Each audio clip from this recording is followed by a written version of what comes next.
All right, so what I've shown you is that if you use a drug that blocks histone deacetylases, you upregulate sirtuin-1.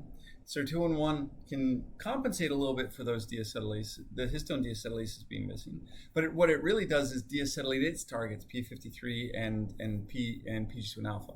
And so when it does that, now PGC1 alpha is more active and you get mitochondrial biogenesis.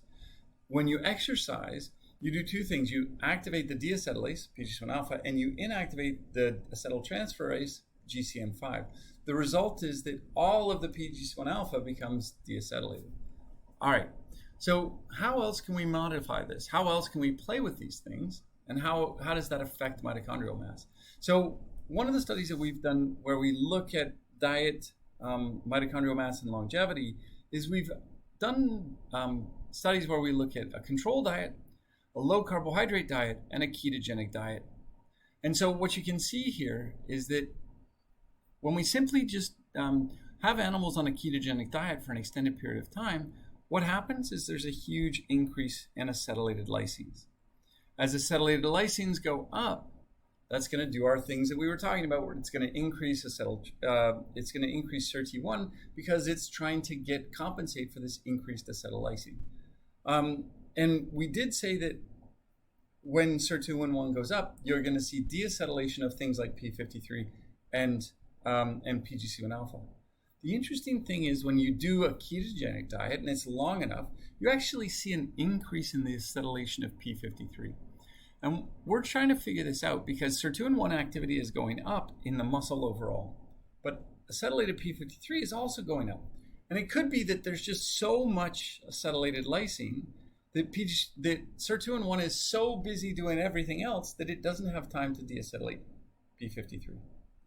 Or it could be that it's deacetylating a lot of p53, it's just that p53 is accumulating for a longer period of time. But what we do know is that when we do this diet, we get an increase in the deacetylation of PGC1 alpha. So SIRT1 is activated by this diet because we upregulate the amount of acetylated lysines. In response to the increase in acetylated lysines, we increase SIRT1 levels. SIRT1 levels now begin to try and get rid of all of those acetylated lysines, but just like with scriptade, that causes an increase in non-specific acetylated lysine, SIRT1 can deacetylate those things, but it will also deacetylate its targets. For whatever reason, in this case, p53 isn't deacetylated, but PGC1 alpha is. And when PGC1 alpha is deacetylated, these animals have increased mitochondrial mass, and as a result, they're able to have greater endurance capacity later into life. All right, so if you can activate deacetylation by increasing SIRT1, you're going to deacetylate PGC1 alpha, and by deacetylating PGC1 alpha, you're going to increase its activity and drive mitochondrial biogenesis. So overall, it looks like this in a figure form. Normally, PGC1 alpha is in this long protein that has 13 exons. Within that long protein, there's this repression domain, and this repression domain is an area where RIP140, this repressive protein, binds. If you get rid of RIP140, just genetically, if I mutate RIP140 and get it out, I increase endurance capacity of the animals.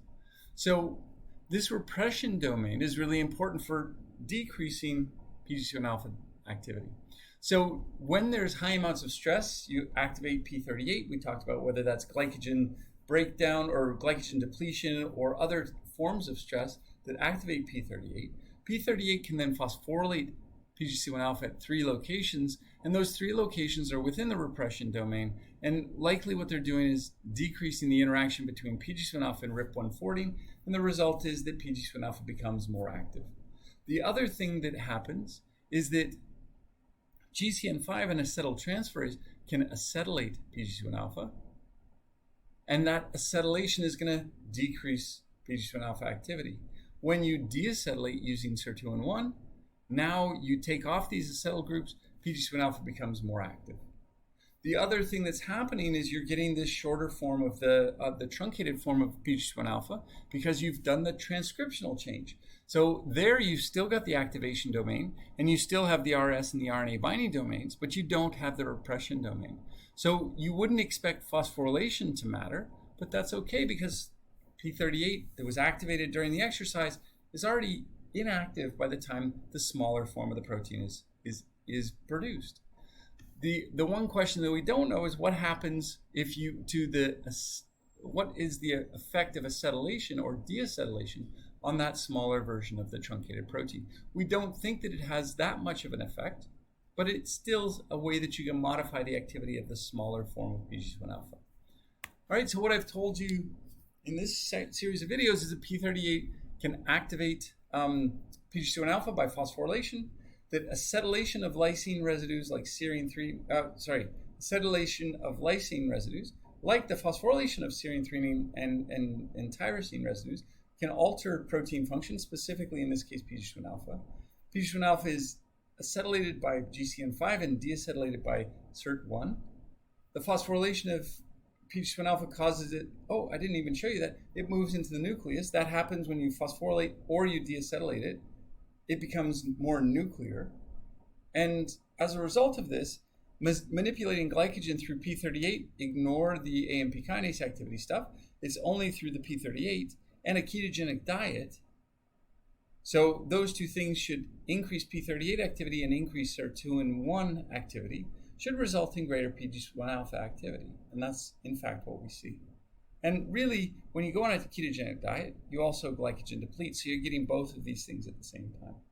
All right, so hopefully now you've got a better sense as to how PGC1 alpha is post-translationally modified by exercise and nutrition, and how that can modify or modulate how much of an endurance adaptation you get from the training that you do.